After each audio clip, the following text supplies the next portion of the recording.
I told you the bomb was coming. So this week, buckle up. Well,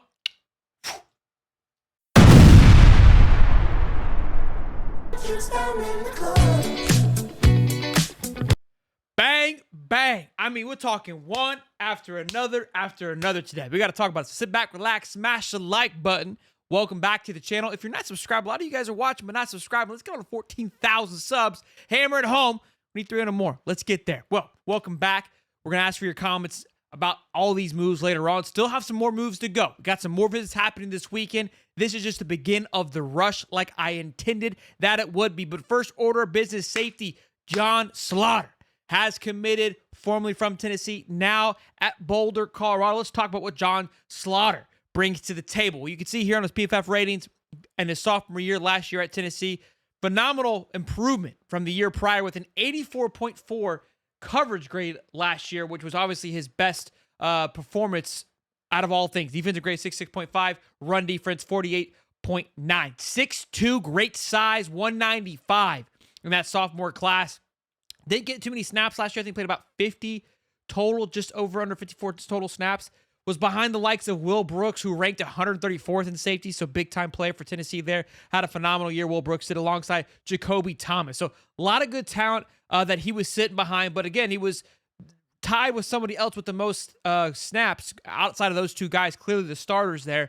But the best coverage grade out of all safeties. Now, again, have to ignore the snap minimum, play some more snaps. That grade can be varied a little bit. But all in all, a lot of some great talent here with a lot of upside, in my opinion, from Mr. John Slaughter. And again, we know that secondary needs some TLC, needs some love. We're going to talk about Hood here in a minute, who obviously he transferred out.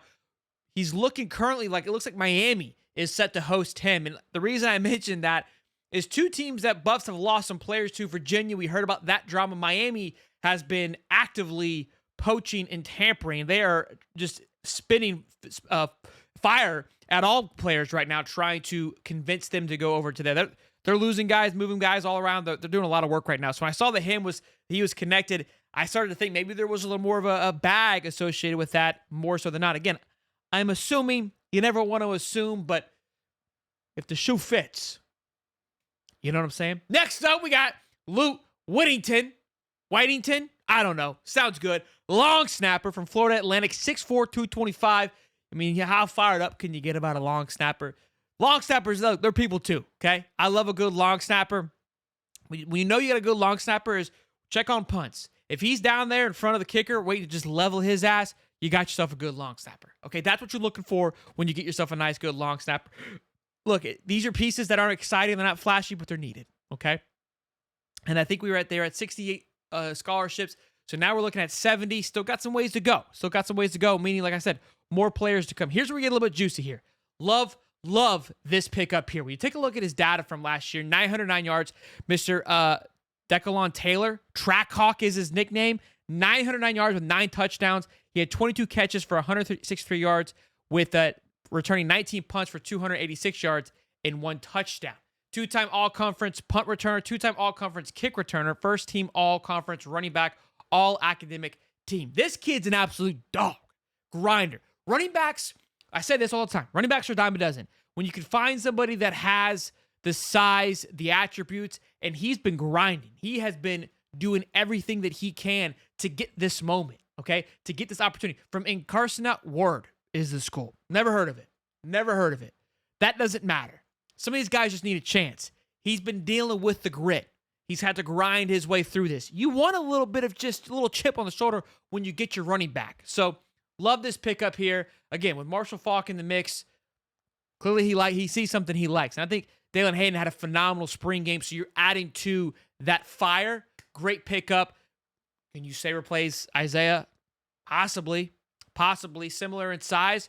Lacks experience, but again, has the grit, ready to grind, ready to work for you. There's loyalty that comes with that. Somebody who gives you that big break, there's some love and appreciation for somebody like that. So we'll keep it on him headed into next year. The one negative I would say is when you get a lot of your guys, these big pushes in the second portal, you don't get to see them in the spring game. So you don't know the impact they're going to make. You don't know how they're going to fit into the scheme. But that also leads me to believe that the Buffs have had some great pickups in this spring portal because they've been able to kind of assess the situation and go and move from there. So Trust the process on this one. Trust the process.